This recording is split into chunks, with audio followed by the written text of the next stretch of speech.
విద్యాసాగర్ గారు, ముందుగా తెలంగాణలో ఈ 3 కేసుల చుట్టూనే ఇవాళ రాజకీయం అంతా నడుస్తున్నటువంటి పరిస్థితి. 3 పార్టీలు, 3 నేతలు, 3 కేసుల్లాగా ఉంది. ఏంటి ఈ చదరంగం ఆట?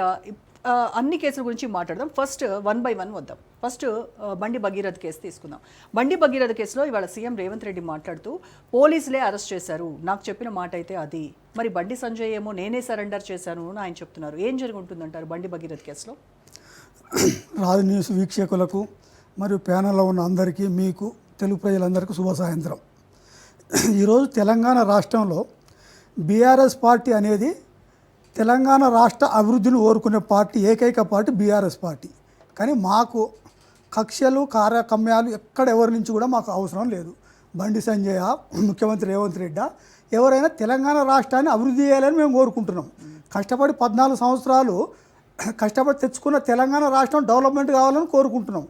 బీఆర్ఎస్ పార్టీ 9.5 సంవత్సరాలు అధికారంలో ఉండి ఎన్నో డెవలప్మెంట్ పనులు చేసింది. కానీ ఈరోజు ముఖ్యమంత్రి కాంగ్రెస్ అధికారంలోకి వచ్చినాక రేవంత్ రెడ్డి గారు వారు మాటలు చెప్పడం ఎక్కువైంది, చేతలు తక్కువైనాయి. బండి సంజయ్ గారు వారిద్దరు నువ్వా నేను అన్నట్టు ఒల్పట దాపట ఎడ్లు ఉన్నట్టు ఉన్నాయి. ఎడ్లు అబద్ధాలు చెప్పడం వల్ల ఒకళ్ళు మించి ఒకళ్ళు ఉన్నారు. బండి సంజయ్ కొడుకు ముఖ్యంగా భగీరథ గారు ఇంతకుముందే 2023లో ఒక కాలేజ్ విషయంలో ర్యాగింగ్ చేసిండు, వేరే వాళ్ళను తిట్టిండు, కొట్టిండు, ఆయన ఆడియో వీడియో అన్నీ వచ్చినాయి. అయినా కానీ బండి సంజయ్ గారు వారిని మందలేలే, కనీసం మందలేకపోగా అవతల వాళ్ళని ఎక్స్పర్ట్ వాళ్ళనే మీరు చేసిన తప్పన్నట్టు వాళ్ళని బెదిరిస్తే స్వయాన ఆ భగీరథ మాట్లాడుతున్న మాటలు కూడా మనం చూసినాం. అంటే రాష్ట్రంలో ఉన్న సార్ అప్పుడు టీఆర్ఎస్ అధికారంలో ఉందా, వేరే మంత్రుల అంటే మంత్రికి ఫోన్ చేస్తావారను అనే మాటలు. అంటే భగీరథ అంటే ఏ స్థాయికి పోయిండు అనేది భగీరథను, అంటే బండి సంజయ్ భగీరథను చూసుకోవడంలో నేను విప్లవం ఆయన చెప్పుకున్నాడు సభలో.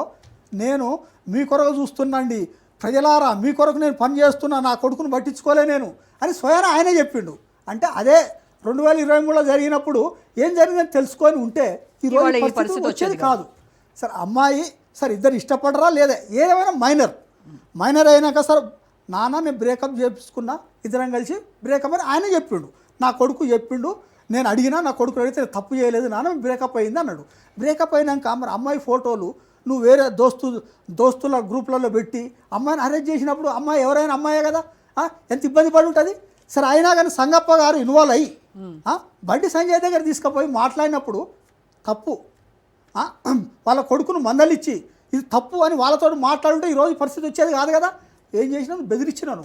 ఏమని, నేను రాష్ట్ర అధ్యక్షుడిగా ఉన్నప్పుడు నా పదవి తీసేస్తే 8 మంది చనిపోయారు, నా కార్యకర్తలు అంత స్ట్రాంగ్ ఉన్నారు, మిమ్మల్ని ఏం చేసినా కానీ నేను బాధ్యుని కాదని వాళ్ళని భయపెట్టి నువ్వు పంపించినావు. వాళ్ళు భయపడి ఏం చేయాలో అర్థం కాక కేసు ఫైల్ అయిన తర్వాత ఎందుకు అంత డిలే అయింది? అంటే పోలీసులు పట్టుకోవడంలో డిలే అయింది, పోలీసులేమో పట్టుకున్నామని వాళ్ళు చెప్తున్నారు, బండి సంజయ్ ఏమో మరి నేనే సరెండర్ చేశాను అని ఆయన చెప్తున్నారు కదా. సరెండర్ చేసి ఉంటే మరి ఆయనకు తెలుసు కదా ఎక్కడున్నారో అనేది ఇప్పుడు ఆర్ఎస్ ప్రవీణ్ మాట్లాడారు. ఇది రేవంత్ రెడ్డి గారు బండి సంజయ్ గారు ఇద్దరు కలిసి ఆడుతున్న నాటకం.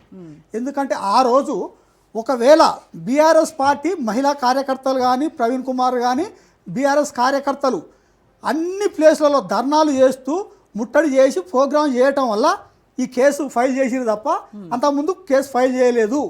అమ్మాయి వాళ్ళు కేసు పెడితేందుకు పోతే వాళ్ళని పోలీస్ స్టేషన్లో 8 గంటలు ఉంచారు, వాళ్ళ కేసు తీసుకోలే. కానీ ఈ బండి సంజయ్ కొడుకు ఇక్కడే ఉన్నా కానీ వాళ్ళ దోస్తులను పంపితే అక్కడ కరీంనగర్లో కేసు పెట్టిరు వీళ్ళ మీద, ఏమో నన్ను చీట్ చేసిరని వాళ్ళు కేసు ఫైల్ చేసిన తర్వాత ఈ కేసు ఏదో నామమాత్రానికి లేకుంటే కేసు ఫైల్ చేయకుండా కష్టమైందనే ఉద్దేశంతో ఇక్కడ కేసు ఫైల్ చేశారు. అంటే సేమ్ ఇంతకుముందు ఒక మన పవన్ కళ్యాణ్ సినిమా ఉన్నది, ఒకటి 3 అమ్మాయిలు ఉన్నది కదా, అది ఏం సినిమా, అది వకీల్ సాబ్. సేమ్ వకీల్ సాబులే కాక అది వీళ్ళు ఫస్ట్ కేసు పెడితే వాళ్ళు తీసుకోలే, తర్వాత ఇంత ప్లేసు అడ్జస్ట్ చేసి అందులో సిఐ గారు చేసినా మనం చూసినాం. సేమ్ పరిస్థితి ఇది ఇక్కడ కూడా, సేమ్ సినిమా స్టోరీ అదే. కాబట్టి దీనికి బాధ్యులు బండి సంజయ్.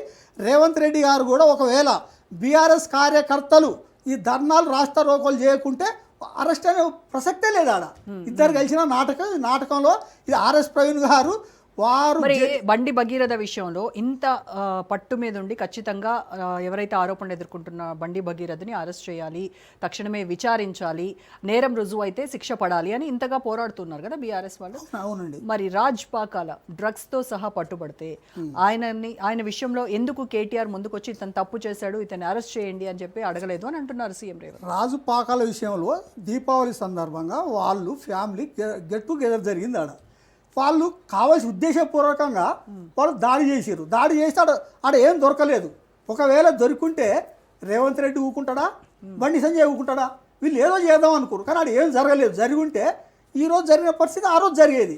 కానీ ఉద్దేశపూర్వకంగా ఓన్లీ తెలంగాణ రాష్ట్రంలో బీఆర్ఎస్ పార్టీ ఎప్పుడు ఎలక్షన్ జరిగినా కానీ మళ్ళీ అధికారంలో తెలంగాణ ప్రజలు బీఆర్ఎస్ పార్టీని కోరుకుంటున్నారు. కాబట్టి వీళ్ళని ఎట్లైనా బదనం చేయాలి. ఒకటికి 100 సార్లు. ఏది కాళేశ్వరంలో 1,00,000 కోట్లు అక్కడ జరిగిందే 90 లక్షల వర్క్ జరిగింది. 90,000 వర్క్ జరిగింది. 1,00,000 కోట్లు అవినీతి అంటారు. అంటే ఒక్కటే పదాన్ని మళ్ళీ బీఆర్ఎస్ అధికారంలో వస్తే మా పుట్టగతులు ఉన్నాయని బీజేపీ వాళ్ళు కాంగ్రెస్ వాళ్ళు కలిసి నాటకం ఆడుతున్న గేమ్ ఇది. ఓన్లీ బీఆర్ఎస్ను బదనం చేయాలి. బదనం చేసి మళ్ళీ ఎట్లన్నా తెలంగాణ రాష్ట్రంలో బీఆర్ఎస్ పార్టీని మేము అడ్డుకోవాలి. ఒకవేళ అధికారంలోకి వస్తే మళ్ళీ మాకు అధికారం అనేది కళ. కాబట్టి దీన్ని అడ్డుకోవాలని ఇద్దరు, ఏది బండి సంజయ్ కానీ రేవంత్ రెడ్డి కానీ దోస్తులయ్యారు. చంద్రబాబు వీళ్ళంతా దోస్తులే. తెలంగాణ రాష్ట్రంలో ఓన్లీ టీఆర్ఎస్ అధికారం ఉండొద్దు. మిగిలిన అన్ని కలిసి కూడా ఏదైనా కుట్ర చేసి మళ్ళీ టీఆర్ఎస్ రావద్దని వాళ్ళు కోరుకుంటున్నారు.